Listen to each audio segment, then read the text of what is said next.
ഇവിടേക്ക് നമ്മൾ വീണ്ടും സബ്ഫൈലങ്ങളാക്കി മാറ്റി. Urochordata, cephalochordata, vertebrata on the basis of fate of notochord.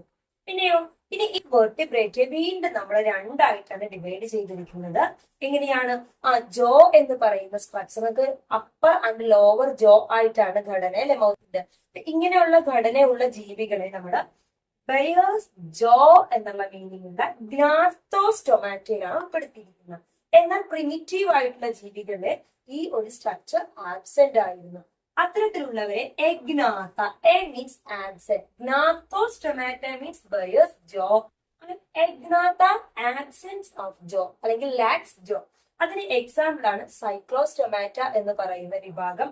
അതിൽ വരുന്ന ലാംബ്രെ, ഹാഗ് ഫിഷ്, മിക്സിൻ, അങ്ങനെ കുറച്ച് ജീവികളെ നമുക്ക് പഠിക്കാനുണ്ട്. ഇനി വീണ്ടും നമ്മൾ ഈ ഗ്നാത്തോസ്റ്റൊമാറ്റ അല്ലെങ്കിൽ ജോ പ്രസന്റ് ആയിട്ടുള്ള ജീവികളെ എന്ത് ചെയ്യുന്നു? വീണ്ടും ഡിവൈഡ് ചെയ്യാണ്. അങ്ങനെ നമ്മൾ രണ്ട് സൂപ്പർ ക്ലാസ്സുകളിലേക്ക് പെടുത്തുകയാണ്.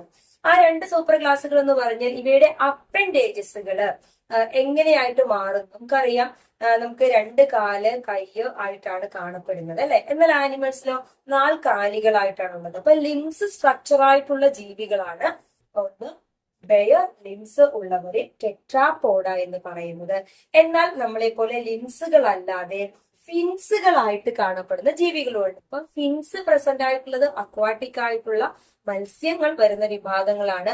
അവരെ നമ്മള് പിസസ് എന്നുള്ള വിഭാഗത്തിൽ അല്ലെങ്കിൽ ബെയർ ഫിൻസ് ഉള്ളവരെന്നും, പിന്നെയോ ലിംസ് പ്രസന്റ് ആയിട്ടുള്ളതിനെ നമ്മുടെ ബെയർ ലിംബ് എന്നും ക്ലാസിഫൈ ചെയ്തു.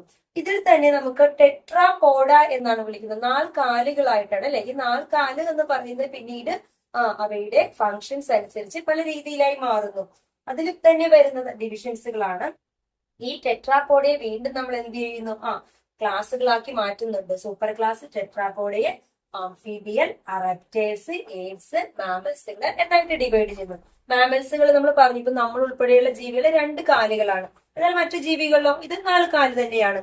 ഇനി ഏവ്സിലേക്ക് വരികയാണെങ്കിൽ അവർക്ക് 4 ലിംസും ചിറകുകള് അതുപോലെ തന്നെ കാലുകളായിട്ടാണ് മാറുന്നത്. Reptiles, amphibious. അപ്പോ എങ്ങനെയാണ് ഫൈലം കോർഡേറ്റയെ ക്ലാസിഫൈ ചെയ്തിരിക്കുന്നതെന്ന് ചോദിച്ചാൽ ഫൈലം കോർഡേറ്റയെ നോട്ടോകോഡിന്റെ അടിസ്ഥാനത്തിൽ യൂറോകോഡ്, സെഫാലോകോഡ്, വെർട്ടിബ്രേറ്റ് ചെയ്തു.